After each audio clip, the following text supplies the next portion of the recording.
PTI party and the former chief whip, and she's joining me from Islamabad. So, Ms. Mazari, welcome to the program. Tell us how you think a Prime Minister Imran Khan is going to change Pakistan, change the politics.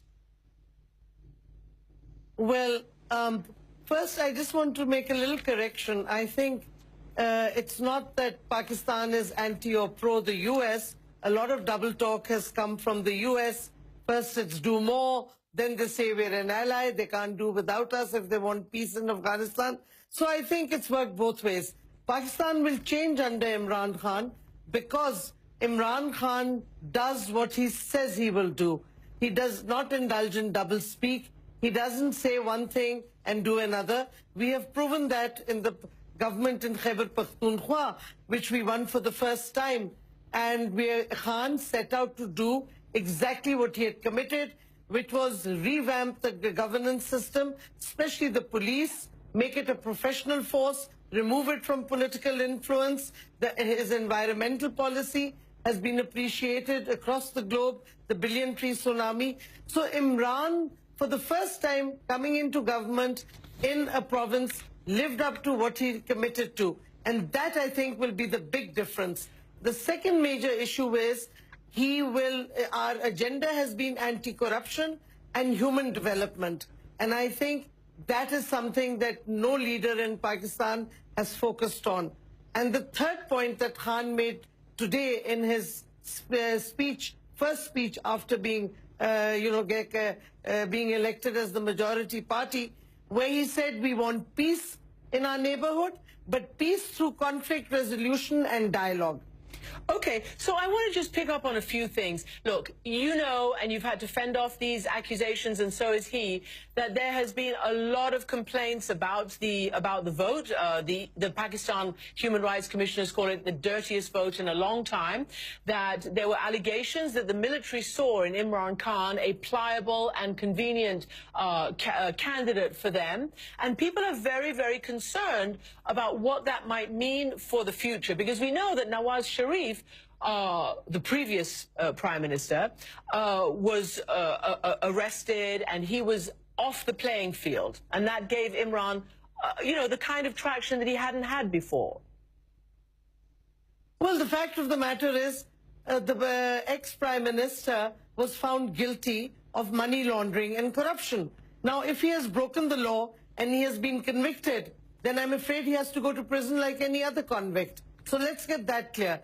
The second issue is, if the military had designed and state-managed the whole election, please look at the figures of the seats that Nawaz Sharif's party has won, including in Punjab. What has happened is that the religious parties have lost out in a big way in Pakistan. The old, corrupt, suspected leadership of different parties has lost out in a big way.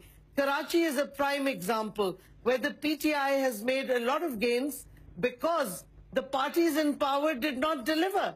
Bilawal Bhutto lost and came number 3 in Liari, which at one stage was regarded as a People's Party stronghold. So people have risen in Pakistan. They've had enough of corruption, of the status quo, and that is what has given Imran Khan the support and the votes that he needs to bring about change in Pakistan. Okay, so address what a lot in the rest of the world worry about, and that is, Imran Khan saying he would reject U.S. aid. Imran Khan in the past has been perceived as being too pro-Taliban. I say that as sort of a code, but too wanting to talk to them. He's been, very much, disputing. He talks about the blasphemy laws. These are very controversial religious issues here.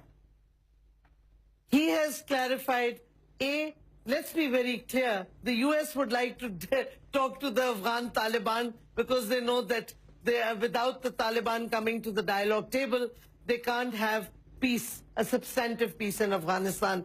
So what Imran Khan was saying before the US, it took the US many more years, many more deaths in Afghanistan, many more terror attacks, to come to the conclusion at the end of the day that they can't win peace in Afghanistan through war.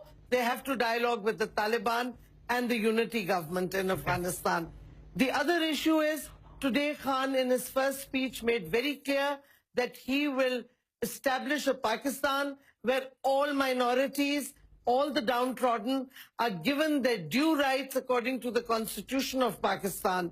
And that the main point for Imran is to have justice and equality for all under the rule of law. Okay. The rich and the powerful cannot be above the law. Okay, well, we will see how the final vote shapes out. Shireen Mazari from Imran Khan's PTI party, thank you for joining us.